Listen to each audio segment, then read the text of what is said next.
नमस्कार दोस्तों, स्वागत है आपका अपने चैनल हिंदू पर टीवी पर। दोस्तों, आज मैं आपको श्रावण माहात्म्य का अंतिम 30वां अध्याय सुनाने जा रही हूँ। अगर आपने इससे पहले के 1 से लेकर 29 अध्याय नहीं सुने हैं तो आप हमारे चैनल पर बने प्लेलिस्ट श्रावण माहात्म्य में जाकर सुन सकते हैं। वीडियो को शुरू करने से पहले वीडियो को लाइक करें और चैनल को सब्सक्राइब करें।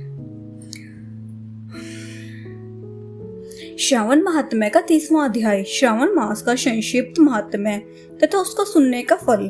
भगवान शंकर बोले, हे वत्स, श्रावण मास का जो माहात्म्य मैंने तुम्हें बताया है उसे यदि कोई 100 वर्ष तक उसका वर्णन करता रहे तो भी वह पूरा नहीं कर सकता। सती ने दक्ष प्रजापति के यज्ञ में अपने शरीर का होम करने के बाद हिमालय की पुत्री के रूप में पैदा होकर इसी श्रावण मास का सेवन किया था, जिसके कारण उसने मुझे पति रूप में प्राप्त किया है। इसलिए यह महीना मुझे बहुत प्रिय है। इस महीने की यह विशेषता है कि इसमें न अधिक ठंड पड़ती है और न ही अधिक गर्मी पड़ती है। इस माह में राजा और प्रजा दोनों को अपने शरीर में वैदिक मंत्रों द्वारा सफेद भस्म लगानी चाहिए या जल मिश्रित 12 त्रिपुंड मस्तक, छाती, नाभि, दोनों भुजाओं, दोनों कूल्हों, दोनों कंधों, सिर, कंठ और पीठ में मनुस्तके इस मंत्र से धारण करते हैं। 2 जाति आदि इससे या षड अक्षर मंत्र से सर्वांग में भस्म लगानी चाहिए। शरीर में 108 रुद्राक्षरों को धारण करना चाहिए।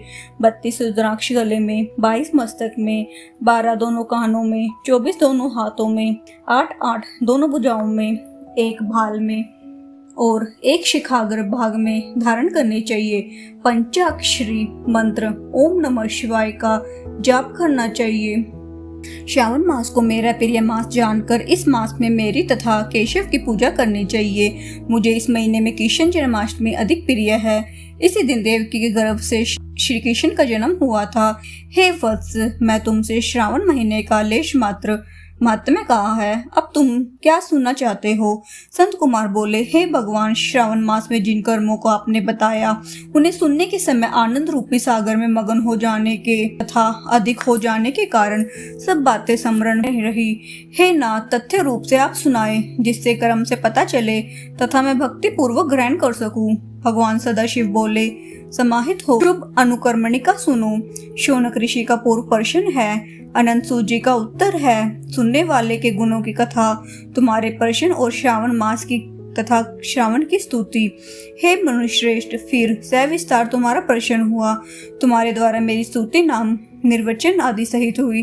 फिर उत्तर क्रम से जिसमें सब उद्देश्य है, विशिष्ट तरह से तुम्हारा प्रश्न नक्त वर्त, रुद्राभिषेक तथा लक्ष्य पूजन विधान, दीपदान महात्म्य, किसी प्रिय चीज का त्यागना, रुद्राभिषेक का फल, रुद्राभिषेक का पंचामृत से फल, भूमिशयन तथा मौन व्रत फल, धारण पारण की विधि, मासोपवास कथन, सोमख्यान में लक्ष्यवर्ती विधि कथन, कोटिलिंग विधान, अनोदन व्रत कथन, है विषयान भोजन, पत्तल पर भोजन, शाक त्याग, भूषयन, प्रातःकाल स्नान, दमशन कथन, सफ्टिक आदि लिंगों की अर्चना, जब पूजन फल, प्रदक्षिणा, नमस्कार, वेद पारायण, पुरुष सूक्त विधि, गृह यज्ञ विधि, कर्म से रवि चंद्र तथा भोग का व्रत कथन, बुध और गुरु व्रत, शुक्र के दिन जीवंतिका का व्रत, शनि के दिन नरसिंह व्रत, शनि हनुमान और पीपल व्रत कथन, रोटक व्रत और औदुंबर व्रत में स्वर्ण गौरी तथा दुर्वा गणपति व्रत कथन, पंचमी में नाग व्रत,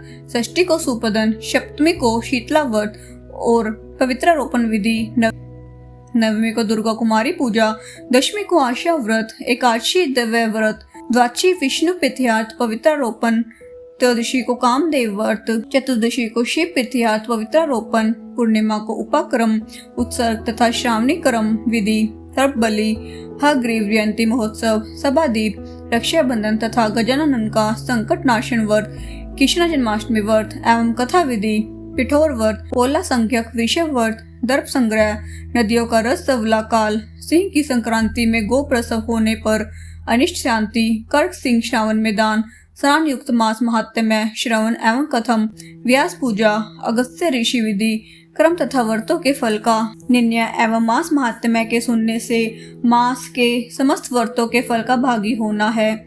हे संत कुमार, तुम अपने मन में इसी क्रम को ग्रहण करो। जो प्राणी इस अध्याय का श्रवण करता है वह पूरे मास के व्रतों का फल अनायास ही प्राप्त कर लेता है। हे विपेंद्र, प्राणी इस मास के किसी एक व्रत को करने से मुझे सप्रिय हो जाता है। तो जिनने शौनकादि ऋषियों से कहा कि हे ऋषिवृंद, संत कुमार श्रावण मास की स्तुति करके और देवादिदेव भगवान श्री सदाशिव को अपने मन में स्मरण करते हुए उन सब ऋषियों की आज्ञा लेकर अपने आश्रम को चले गए। इस अद्भुत रहस्य को आप भी हर किसी से न कहना, यह तो आपको उचित बात जानकर ही मैंने प्रकट कर दिया है। इस प्रकार श्रावण मास का 30वां अध्याय समाप्त हुआ। ओम नमः शिवाय।